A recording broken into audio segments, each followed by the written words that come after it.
Yo, it seems that every tech and their mothers on YouTube have a shimming tutorial. So here's my entry. I'm going to try to be as detailed as possible and outline how I shim a V2 gearbox here. To start, I'm going to have a few preconditions that I will assume will be met before shimming your gearbox. To name a few, your bearings and bushings, they're perfectly flat on both sides of the gearbox shell. They give enough room to shim the gears, and their spacing between them is perfect. If your gears are too close, they'll make noise. If the gears don't have enough room to go up and down, they'll make noise. And if they're not straight, they'll make noise. Everyone, and I mean everyone who even opens up the gearbox, should start with the bevel and pinion first. The reason being is you want this perfect before even bothering with the other gears. You'll have to come back if you find out that the sound is coming from your bevel and pinion. This gear pair is the loudest. Reason being, get the motor's RPM, get the bevel's RPM, and pinion RPM, which is just the motor RPM. Pinion is just 1x. Pinion to bevel is 10 to 30, and the shaft RPM on this guy will be 1/3 of the motor RPM. Figure out the frequency of sound that makes, punch that number into a tone generator, and you will recognize that sound immediately.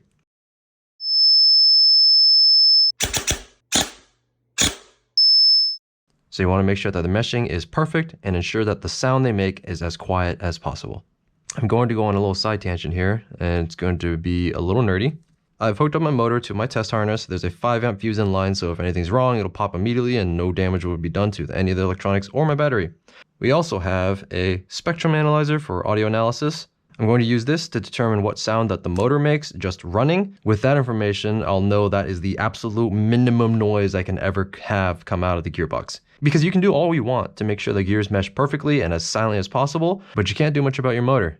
The bearing noise here, the bearing noise back here, especially on a brushed motor, you'll have the two brushes back here constantly skipping over the gaps in the commutator. That makes noise as well. So let's see what noise this motor makes.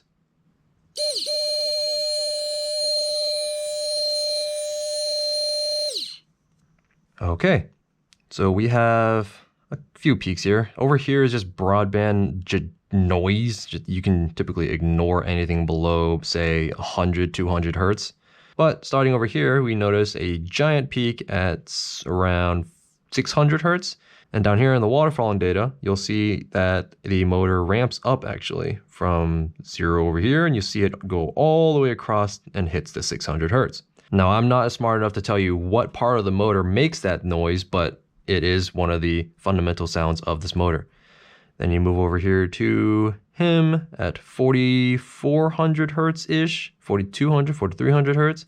That's another sound. And then over here at 9,000 something, maybe 10,000 hertz. No, 9,500 hertz is another loud source of sound from the motor. After I shim the gun, these three peaks will not go away, ever. They might be lower, but relatively, they'll still be there. I can't fix this motor any more than I've already have. With that nerding done, let's get back to shimming the gun. That rhymed. Okay. When selecting your bevel and pinion gears, you have a few things to check.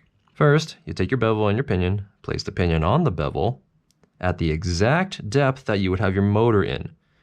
The exact depth being the outer edge of these teeth on the pinion mesh up with the outer edge of the bevel. No deeper, no farther.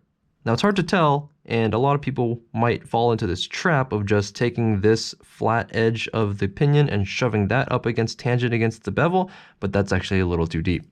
The reason being, and it's hard to notice, that these teeth don't actually cut off at a 90-degree angle. There's like a slight tilt to them towards the motor. So you want to just line up the tip of the gear's teeth with the bevel. Once you have it on there, try to roll it around.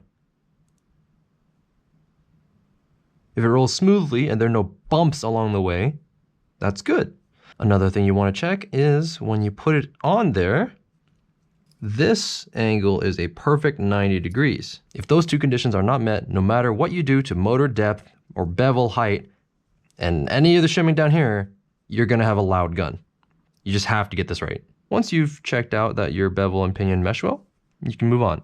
Next, you're going to want to make sure that this piece of metal here, your motor tower, your motor bearing, whatever you want to call it, fits snugly into the hole on your gearbox that accepts your motor. Make sure the gearbox is shut tight and stick your motor in. Looks good from the camera, right? Until I do this.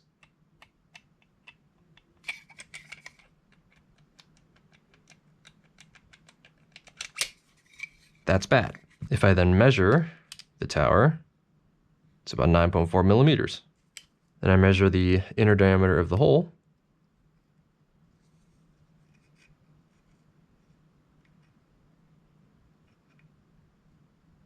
It's about 9.7. That difference of 0.3 millimeters is enough to allow your motor to tilt around and completely ruin all the effort you've done on shimming the bevel to pinion. Because when the motor turns on, well, one, the pinion will retreat into the motor if you haven't shimmed your armature. That's one thing I haven't mentioned, but I've already done it in this motor, so I don't want to do it again. Basically, when you run your motor under load in the whole gearbox, the pinion and armature will retreat into the motor. So even if you shim it perfectly there, it's going to run away like that when you run it. Going back to one of the checkboxes about your bevel and pinion, when you run this motor and there's a load on this half of the gearbox, the spring will push back on the motor, causing the motor to go that way, I think. Yeah. Yeah. No, it'll come this way. And if that tower's not snug, it'll actually pivot like that. This is an exaggeration, but that will happen. As well as, since it's a bevel and pinion type meshing, it'll also push away like that. The combination of those two shifts your axis way off and your teeth don't mesh nicely anymore. And guess what that does? It makes noise. So we want this tower to be as snug as possible inside this hole. There are various ways to achieve this. In my case, there is a 0.3 millimeter difference between the outer diameter of this tower and the inner diameter of this hole. Typically, I would use aluminum foil tape to shim the tower to the gearbox. Just need to make this kind of square and get a strip about this thick. I used to use electrical tape. If you stretch it tight enough, it's relatively not squishy, and it's quite easy to control how much layering you put on there, as well as being relatively resilient to damage. Until someone taught me about foil tape. I don't work in the HVAC industry, so I didn't know this existed. But it's quite thin, 0.10 millimeters roughly, very workable, and easy to apply. So when you actually have the motor in there, it'll go about that deep in, so you don't need to tape the whole thing, just enough so that the part that touches the gearbox doesn't move. I mentioned that the difference between the two diameters is about 0.3 millimeters, so I have about 3 layers on here. 2.5 maybe, or except around here, the final overlap. Typically, you want that to end where it began. So it's hard to see on camera, but I'm gonna get exactly 2 layers on here. So it'll be about 0.2, 0.3, given some tolerances, millimeters thick. And if you overlap the final layer and the previous layer, you'll get, it'll be a little thicker only on that part, which will throw your motor off center, which is bad. Then, if you have a nice little applicator tool, plastic of some sort, to smooth out those creases, as well as press this part in.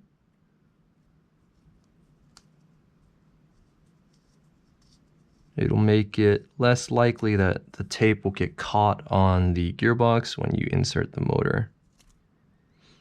Okay, and it looks like that is too tight.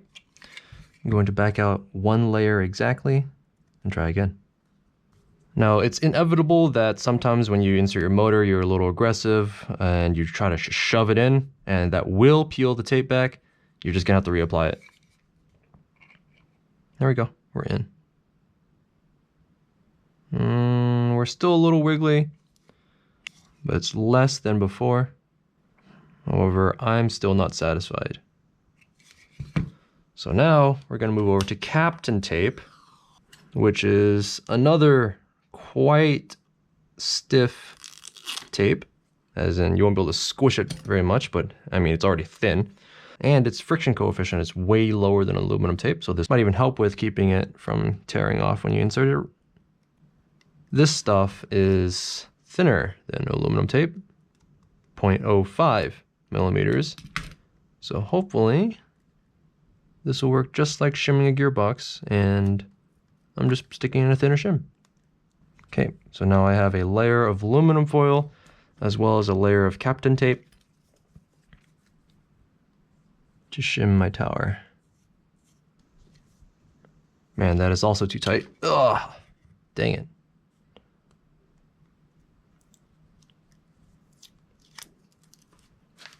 Darn.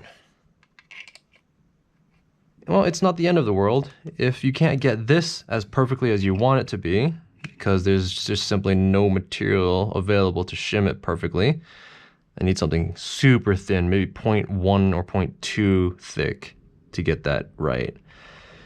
But I don't. Your alternatives are to get a custom tower milled out to be the exact diameter of this hole for you. I believe Airsoft Customs does that. I'm not sure if he still does it. And if you notice, once we put it in at depth and you try to wiggle it around, the far end of the motor is actually what's moving now. If you grab it here and try to translate it, it's actually quite satisfactory. Translating as in moving this way and this way. With aluminum tape on there, it's not doing that at all. However, we'll still have this wiggling because the length of it multiplies the amount of play we have down here.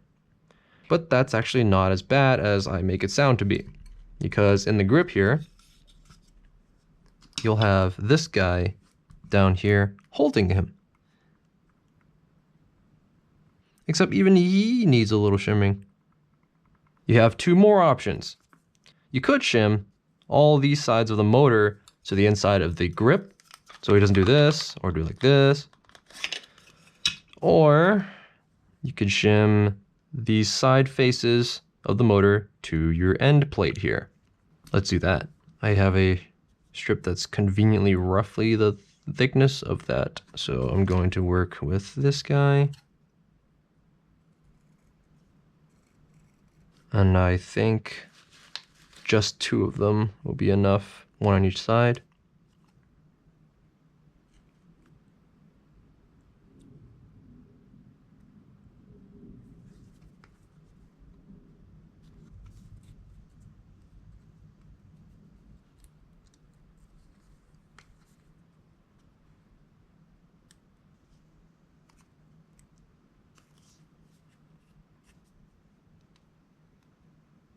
Nice. Barely even moves now. Meaning, assuming the grip can keep the motor perfectly straight, pointing right into the bevel, we're gonna come out with a very nice sounding gun. Moving on. God knows how long the video is so far, and I haven't even gone to actual shimming yet. But we will now. All right, up until this point, it might have been quite foreign to you. I might as well have been speaking Spanish, but from here on out, you should have seen these techniques from many other techs. We're going to start with the half shell method of getting motor height set. What you'll need: the right half of your gearbox shell, your bevel, your motor grip, the spring on your motor, and your motor. We are going to install the grip and adjust the motor height screw until the bevel is where we want it. Is this my number 2? No, it's 2.5. Here's my number 2. There it is.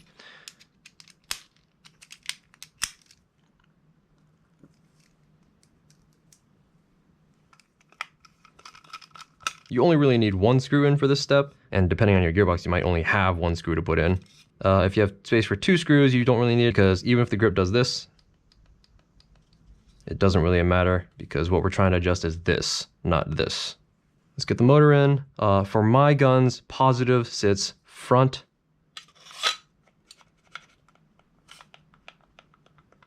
And actually, before I do that, the motor is currently shifting like this inside the grip. I don't like that, so I'm gonna put a layer of Kapton tape on both sides. Doesn't look very pretty.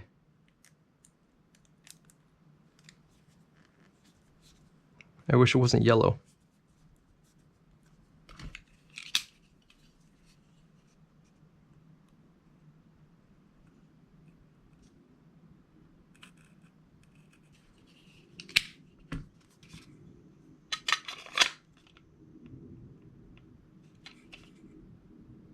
Nice.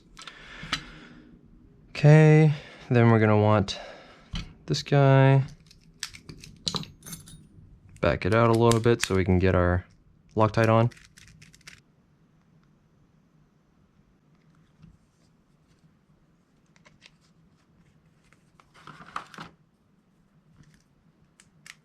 Drive it in. And right about here, I'm experiencing my aluminum tip catching on the hole. I don't want to shove it too hard, otherwise it'll risk tearing it right off. There we go, he's in. And at this stage, you can get away with just holding the cap on because you're going to be doing this a lot. But if it gets tiring, just screw it down. And I'm not sure if you can see on camera because I don't know where the hell the camera's pointing. Pinion needs to go in, obviously.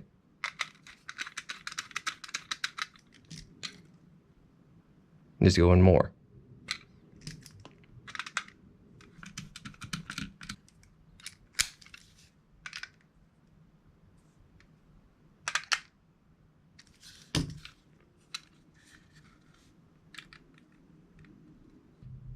That's where I want it.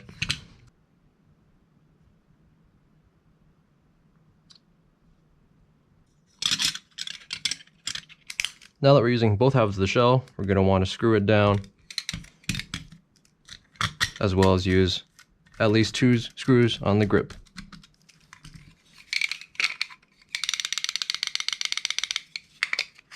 As for which screw holes you use, you should use diagonal, any 2 diagonal pairs when putting your grip on.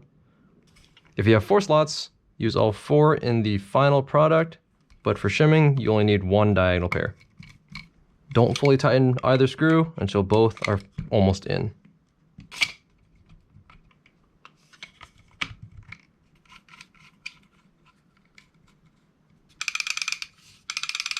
Well, we can hear that, and it's quite loud, so that's bad. Definitely need some shims in there, if that wasn't obvious already. How many shims? That many shims. What I'm doing here is poking at the bevel gear's axle up and down to see how much play there is and what shims I need. And I'm just gonna say that's a 0.5.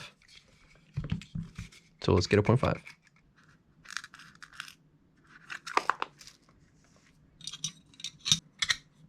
Always, always, always run screws backwards until you hear that click before going forward. This way you can guarantee that you don't cross thread anything.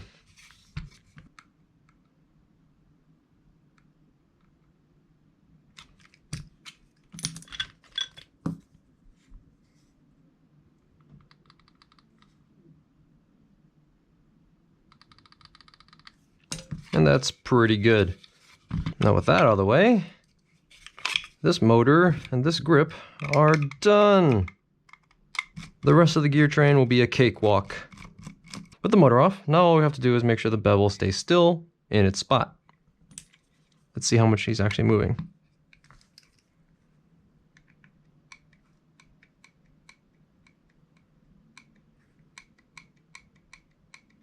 And that's actually already quite little movement. I'm gonna stick a 0.1 in there for good measure.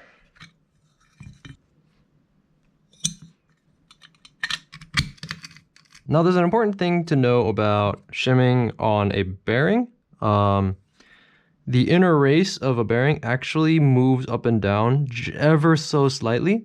Meaning if you try to shim your gear as tightly as possible, of course, while guaranteeing it still spins, if you shim your gear so tight that the inner races on both sides are being pushed too far away out of the shell, that's actually bad and could lead to an early death of your bearings. The way to check is to put your fingers on both bearings' inner races and try to move the gear. If you can still feel the inner races moving up and down, you're fine. If you can't, it's way too tight and you need to back it out, whatever you need to make sure that you can still move the inner races up and down. In my case, that's good to go. The last 2 gears are extremely easy. all you have to do is make sure the faces of the gears don't rub against each other. That's really all it is. When you put the spur in for the first time and you try to spin it, it's going to sound like shit. So put in quite literally any shims. I'm going to choose a... How does the shim just straight up disappear? Put quite literally any shim on. I'm going to use a 2.5. And it should fix it.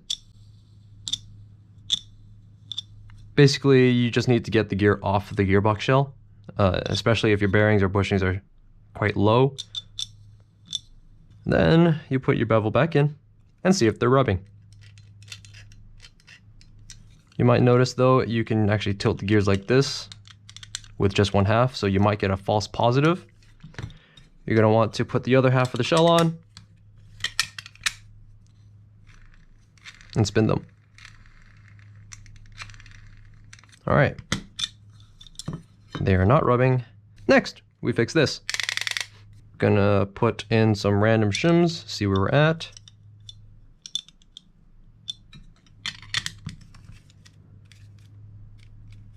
Completely silent. Cannot spin. That is too many shims. So I'm gonna take off this 0.5. Wow, that's 0.5.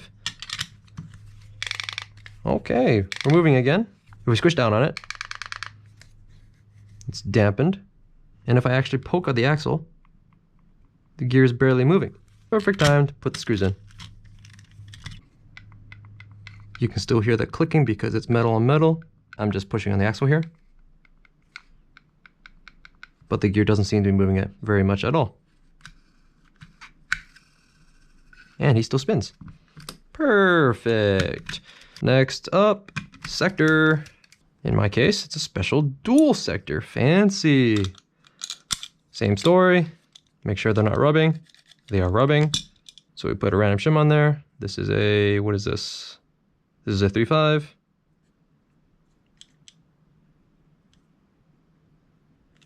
Looks fine. Put the shell on. Yep, it's fine. You can actually peek through the back here. I'm not sure if you can see it on camera, but in person, you should be able to tell if there's a slight air gap between these two surfaces, which is what you want. And then fix that.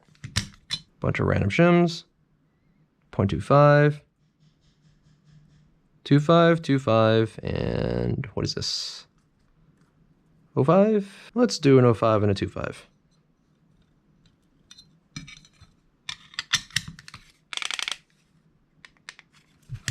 That's still quite a lot of movement. So we're gonna get another one of these random shims and stick another 2.5 on there. Screws in.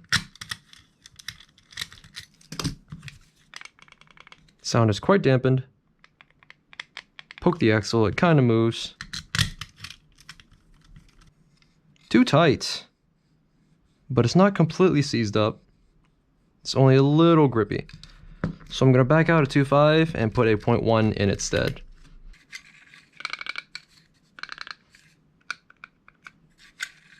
Still spins. Poke the axle, barely moves. Sounds good to me. Now we're gonna put all the gears back in. Put the shell back on. And make sure they still spin.